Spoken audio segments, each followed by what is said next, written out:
search and rescue dogs serve on the front lines, locating people missing after natural disasters, lost children, injured hikers, and others, being ready at a moment's notice to bravely endure the elements and save lives. Supreme Master Ching Hai, world-renowned humanitarian, artist, and spiritual teacher, speaks of her admiration and concern for these devoted canines.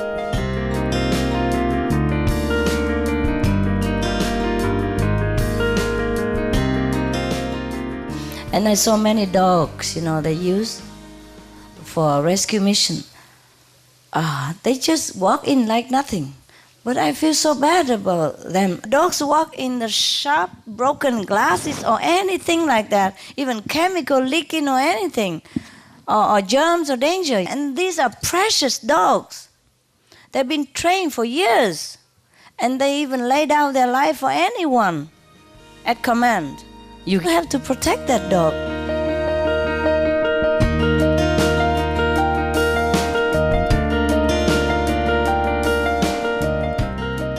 To show her loving support for search dogs and their human partners, Supreme Master Ching Hai has generously contributed over $80,000 US to search and rescue teams in 18 countries, including Australia, Belgium, Canada, Chile, China, the Czech Republic, Ecuador, France, Korea, Malaysia, Nepal, New Zealand, Panama, the Philippines, Slovenia, the Netherlands, the UK, and the USA.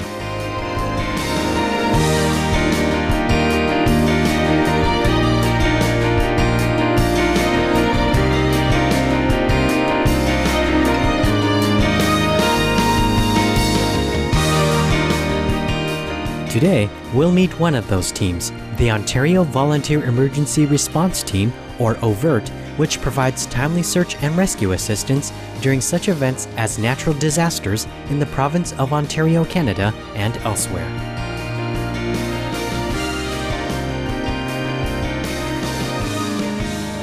My name is Glenn Turpin. I've been a member of the Ontario Volunteer Emergency Response Team since 1994.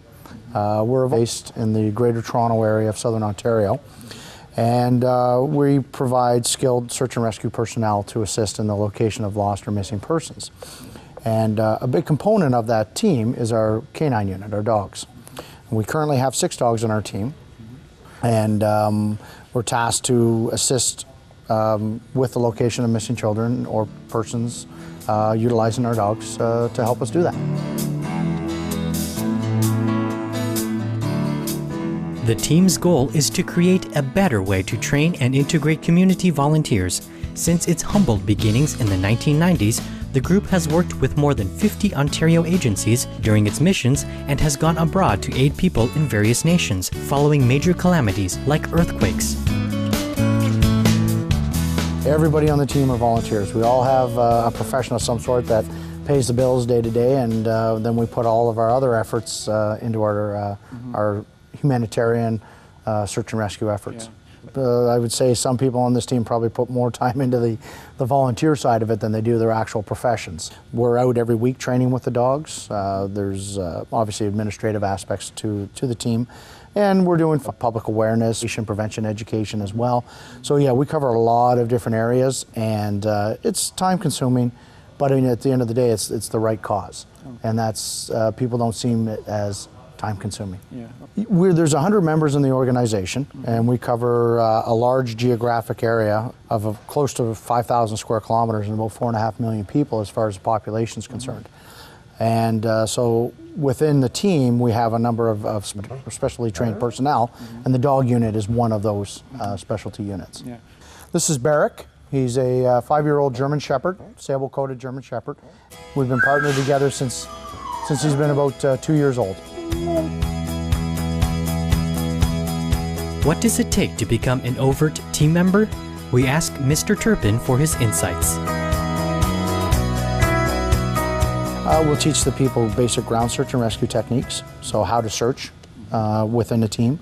We will teach them how to do basic first aid and CPR beyond their initial levels, communications, and so on and so forth. And then within the team, we have other specialties. So we have a rope rescue team so they can do technical rescue. We have our canine unit, our communications staff, and all of those units have more training regarding their skills. Yes. So how long does it take to become trained or certified? The basic course is 30 hours for new members, which would include classroom and field time. And then after that, you're deployable as a ground search and rescue member. For the canine unit, for example, it's a 14-week process for a dog team to become certified. Let us now watch a training exercise that helps the search and rescue canines keep safe during their work. So, one of the other components of our training is obedience work. Having control of your dog is important. It's not for competition reasons, but just for the safety of you and the dog and your partner. You may see a hazard that's out there and the dog needs to be stopped, or you just need to get from point A to point B. So you can see Jay's doing some what we call heeling. So the dog is walking at his side. It would be taught to sit, down, heel, recall, online, offline. So it's all about the dog working his handler in a controlled situation. Being able to down or stop your dog at a distance is critical, especially in some of the disaster situations or if you're working in a dangerous or hazardous location to ensure the safety of the dog. If you notice Justice's focus on his handler, on Jason, he's always looking for that direction from his handler. Again, at the end of it, it's always a positive, fun experience. Every training session that we do is all about having fun. Go boy, Justice. Here is the valiant Justice honing his skills in finding missing persons. And so what Clint will be doing is kind of hiding behind a tree so that Justice can't see him, and then he'll be required to use his nose to follow Clint to where he is. He's just going to tuck him behind the tree over there. And when Justice finds Clint, he's going to go in, he's going to sit down, and he's going to bark at him, not out of aggression, but because he wants his toy. And we basically teach the dogs to speak for the toy. And then once the handler gets to where our victim would be, then he's rewarded for finding that victim. Initially, OVERT was only a ground and search rescue team. Over time, the organization evolved and now can provide assistance in a wide range of situations such as floods, fires, evacuations, fast water search operations, extreme heat and cold alerts, and others. So how do you guys keep ready? We train on a regular basis. We have scheduled training throughout the year that we work on the skills that you were originally trained with to keep those to the forefront. We may go months without a call out, but we still have to keep our skills at the highest level so that when we're deployed to look for somebody who's lost, we're bringing the best that we can to the table. Okay. So what keeps your team together? What is the driving force that keeps it together? I would say it is a true desire to help their community, to help their fellow man. Some of the team members are emergency services personnel, but most are not. So this is a very tangible way to contribute to the community in very desperate circumstances. Yes. What is your mindset when you hear about a disaster? What goes through your mind and how do you prepare the dog? I mean, we started as a ground search and rescue team, but we started seeing that our skills could be used to assist in disasters, and we essentially evolved into that area. So one of the areas that we look at is searching for missing persons, whether it's in collapsed structures or as a result of landslides or what other devastations happen to a region. So the first thing you're thinking about is how badly affected are the folks that are in this area, and what resources do they have to help them. A lot of countries that we go to don't have a lot of internal resources, Yes. and so I think it's incumbent upon us that can to respond to help them. And so having the skills, the abilities, the dogs, and the technical capability It sits on your mind quite a bit when you hear of these disasters that we can go and help.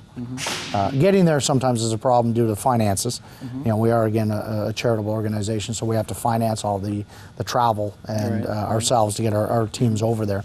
So we're starting to get together our equipment that we're going to require in country, what hazards may be there, whether it's natural hazards, environment, weather, disease. So we have to prepare for those and the dogs as well. We're going to be dealing with heat, or is it going to be cold? And so we have to prepare our equipment and look at those different components. What are some of the places in the world the team has previously traveled in order to provide help following a natural catastrophe? The first international deployment that we did was to Peru in 2007 as a result of the earthquakes in that area. It was my first time being exposed to catastrophic disaster in a community. It was a very significant earthquake. So we assisted in the search and rescue operations there and delivering of humanitarian aid, water systems, purification units, and medicine. The Peruvian community at that time. And then I've also been to Myanmar or Burma after Cyclone Nargis. We actually trained persons in Thailand on the border to get them water systems in that area. Then I was in Haiti in 2008 after the 3 hurricanes that went through that area, devastated the community. So we were down in that country for about 10 days in October of 2009. Where the northern part of the Sumatran island, the city of Padang and the region was affected by massive earthquakes. Glenn Turpin and all human and canine overt members, we laud your large hearts and readiness to help humankind in times of need. May heaven always bless and protect you during your missions. Valued viewers, please join us again tomorrow on Animal World, Our Co-Inhabitants, for the second and final part of our series on the Ontario Volunteer Emergency Response Team, where we'll meet once more the members of this fine group and see other training exercises conducted by the Canine Unit. For more details on the Ontario Volunteer Emergency Response Team, please visit www.overt.ca.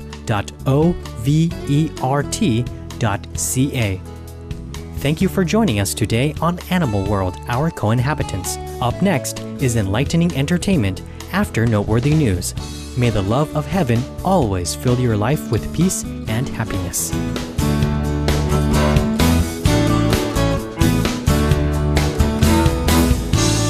For more details, please visit www.suprememastertv.com/AW.